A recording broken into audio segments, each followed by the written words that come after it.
Assalamualaikum warahmatullahi wabarakatuh. Di dalam presentasi kali ini, saya akan membahas tentang psikologi sebagai landasan ilmu pendidikan, dan tak lupa saya ucapkan terima kasih kepada Pak Mustaqim dan juga terima kasih kepada teman-teman yang telah menonton video saya. Pengertian landasan psikologi pendidikan. Menurut Witherington dalam Irham dan Novan 2013, psikologi pendidikan adalah sebuah studi sistematis tentang faktor dan kejiwaan yang berhubungan dengan pendidikan manusia. Psikologi pendidikan mempelajari tentang penerapan berbagai teori psikologi dalam dunia pendidikan terhadap peserta didik dan pendidik dalam proses pembelajaran sebagai cabang ilmu psikologi. Aplikasi dalam pembelajaran praktek diwujudkan dalam usaha yang dilakukan pendidik untuk memunculkan sikap dan perilaku diharapkan atau mengulangi bahkan menghilangkan sikap dan perilaku yang tidak diinginkan pada peserta didik. Landasan psikologi pendidikan. Kegiatan pendidikan melibatkan proses interaksi psikofisik dalam sosial-kultural yang antropologis, filosofis, normatif. Pendidikan adalah suatu kegiatan yang menyangkut interaksi kejiwaan antara pendidik dan peserta didik dalam suasana nilai-nilai kemanusiaan. Pendidikan selalu melibatkan aspek-aspek yang tidak dipisahkan satu sama lain, yaitu aspek kejiwaan, kebudayaan, norma-norma, dan kemanusiaan yang tidak dipisahkan satu sama lain. Keadaan anak yang tadinya belum dewasa hingga menjadi dewasa merupakan usaha atau kegiatan berinteraksi antara pendidik, anak didik, dan lingkungan. Dan kegiatan bimbingan merupakan usaha atau kegiatan berinteraksi antara pendidik. Perubahan tersebut gejala timbul secara psikologis. Pendidik harus memahami perubahan yang terjadi pada diri individu, baik perkembangan atau pertumbuhannya. Dalam hubungan ini, pendidik akan memahami landasan pendidikan dari sudut psikologis pada dasar itu. Pentingnya landasan psikologi dalam pendidikan. Landasan psikologi pendidikan merupakan salah satu landasan penting bagi pelaksanaan pendidikan, karena keberhasilan pendidik dalam melaksanakan tugasnya sangat dipengaruhi oleh pemahamannya terhadap peserta didik. Pendidik harus mengetahui apa yang harus dilakukan peserta didik pada setiap tahap perkembangan dari bayi hingga dewasa. Anak yang tadinya belum dewasa hingga menjadi dewasa berarti mengalami perubahan karena dibimbing, dan kegiatan bimbingan merupakan usaha atau kegiatan yang berinteraksi antara pendidik, peserta didik, dan lingkungan. Bentuk-bentuk psikologi dalam pendidikan. Ada 3, yaitu psikologi perkembangan, psikologi belajar, dan psikologi sosial. Psikologi perkembangan itu ada 3 teori pendekatan tentang perkembangan. Pendekatan yang dimaksud adalah pendekatan pentahapan. Perkembangan individu berjalan melalui tahapan-tahapan tersebut. Setiap tahap ini memiliki kumpulan ciri khusus yang berbeda dengan ciri-ciri yang terdapat pada tahapan lainnya.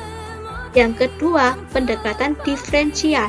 Pendekatan ini dipandang individu memiliki kesamaan dan perbedaan. Atas dasar ini, orang-orang membuat kelompok. Anak-anak yang memiliki kesamaan dibagi menjadi satu kelompok. Terjadilah kelompok berdasarkan jenis kelamin, kemampuan bakat, ras, status sosial ekonomi.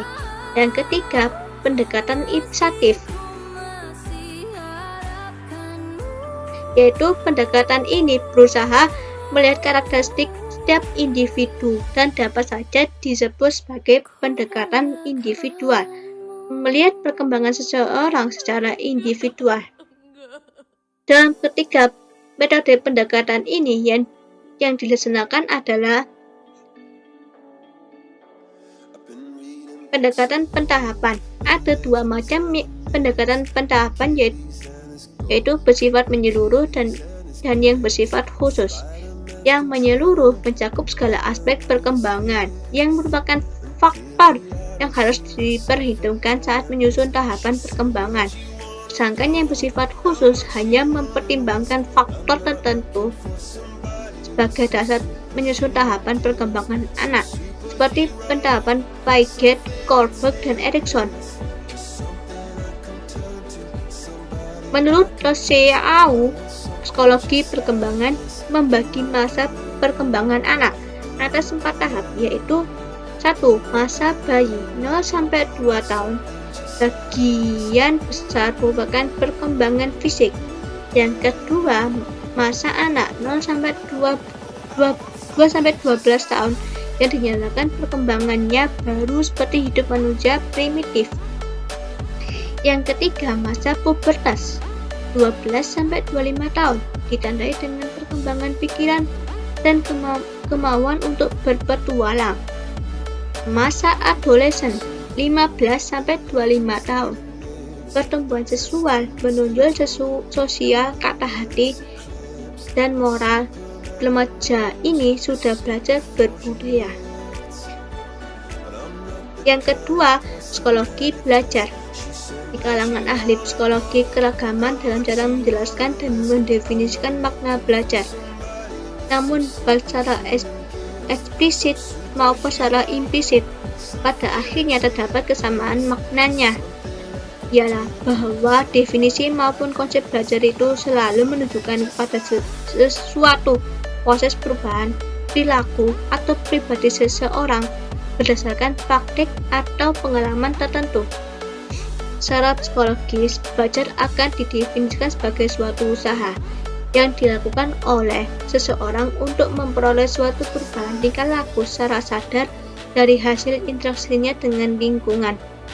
Definisi ini mencakup 2 makna. Pertama, belajar merupakan suatu usaha untuk mencapai tujuan tersebut, yaitu untuk mendapatkan perubahan tingkah laku. Yang kedua, perubahan perilaku yang terjadi harus disadari.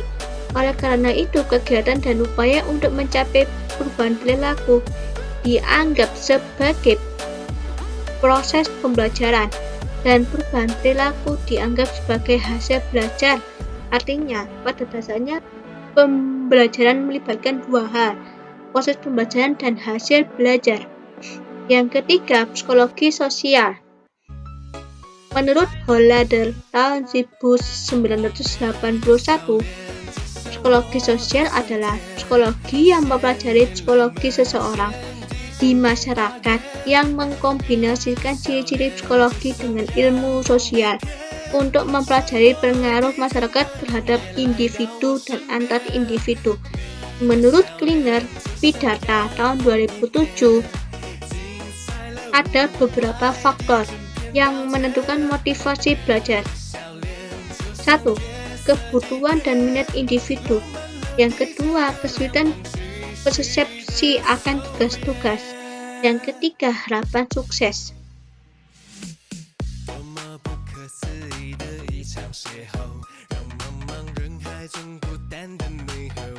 Kontribusi psikologi pendidikan dalam proses belajar. Kontribusi psikologi pendidikan terhadap pengembangan kurikulum. Kajian psikologi pendidikan yang berkaitan dengan pengembangan kurikulum pendidikan yang terutama berkenaan dengan pemahaman aspek perilaku dalam konteks belajar mengajar. Intinya, kajian psikologis ini memberikan perhatian terhadap bagaimana input, proses, dan output pendidikan dapat berjalan dengan tidak mengabaikan aspek perilaku dan kepribadian peserta didik. Terlepas dari berbagai aliran psikologi yang mewarnai pendidikan, secara psikologi manusia adalah individu yang unik. Oleh karena itu, penelitian psikologi dalam pengembangan kurikulum harus memperhatikan keunikan masing-masing individu, baik dari segi kecerdasan maupun kemampuan, sikap, motivasi, emosi, karakteristik individu lainnya. Yang kedua, kontribusi psikologi pendidikan terhadap sistem pembelajaran, yaitu kajian psikologi pendidikan sudah melahirkan berbagai macam teori yang mendasari sistem pembelajaran. Kita mengenal adanya sejumlah teori pada pembelajaran seperti teori klasikal, conditioning, cognitionism, operant conditioning, Gestalt, teori daya, teori kognitif, dan teori pembelajaran lainnya.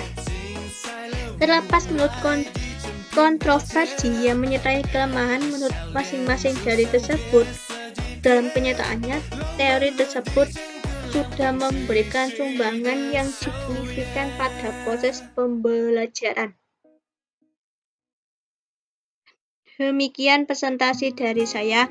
Terima kasih atas perhatiannya.